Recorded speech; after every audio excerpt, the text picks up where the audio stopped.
السلام علیکم ورحمۃ اللہ وبرکاتہ۔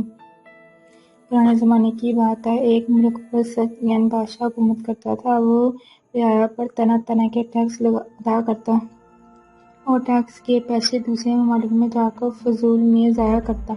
بادشاہ کے دیکھتے ہی دیکھتے وہاں کے تاجروں نے بھی عوام پر ظلم شروع کر دیا۔ 1 روپے والی چیز 5 روپے کی بیچ کرنا، زیادہ منافع کمانا۔ بادشاہ کو اس سے کوئی غرض نہیں تھی ملک میں کیا ہو رہا ہے، عوام کس حال میں ہے۔ بادشاہ نے جب رعایا پر ٹیکس لگا کر تھک گیا تو عوام نے ٹیکس کے خلاف احتجاج شروع کر دیا۔ بادشاہ نے اس کا یہ حل نکالا کہ ایک بڑے ملک سے سود پر قرض لیا جو آمدنی سے زیادہ تھا۔ ملک قرض سود کی دلدل میں دھس گیا۔ اتنے میں بادشاہ کا انتقال ہو گیا۔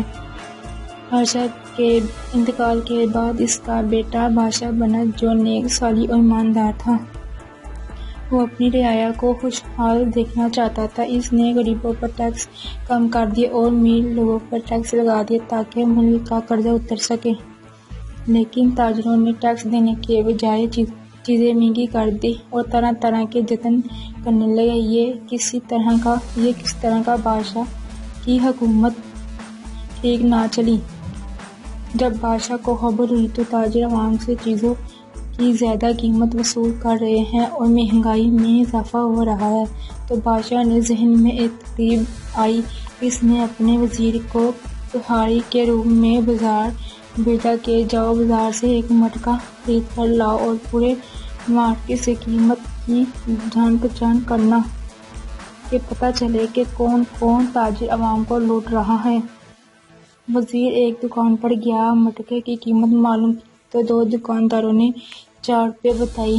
دوسری دکان معلوم کیا تو اس نے 5 روپے بتائی۔ سب دکانداروں نے مہنگائی کے لیے بادشاہ کو ذمہ دار ٹھہرایا اور خود لاچار ظاہر کیا۔ ساری باتیں وزیر نے بادشاہ کو بتائیں۔ اگلے دن بادشاہ نے وزیر سے کہا، آج مٹکا لے کر جاؤ اور بیچنا شروع کر دو۔ وزیر نے ایسا ہی کیا۔ بازار کے سب دکانداروں نے اس کی قیمت 50 روپے سے زیادہ قیمت نہیں لگائی۔ وزیر نے کہا، کل تو آپ یہی مٹکا 5 روپے کا دے رہے تھے، آج 50 روپے کا خرید رہے ہو۔ وزیر نے سب واقعہ بادشاہ کو بتا دیا۔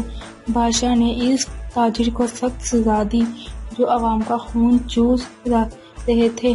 چند تاجروں کو سزا دی تو باقی سب تاجر رائے راستے پر آ گئے۔ اسی طرح تاجروں نے ٹیکس بھی دینا شروع کر دیا جس سے ملک کا قرضہ بھی اتر گیا۔ ہر چیز سستی ہو گئی، ملک خوشحال ہو گیا۔ اب عوام نیک بادشاہ کو دعائیں دے رہی ہے۔ ہماری ویڈیو اچھی لگی تو لائک کریں، سبسکرائب کریں۔ شکریہ۔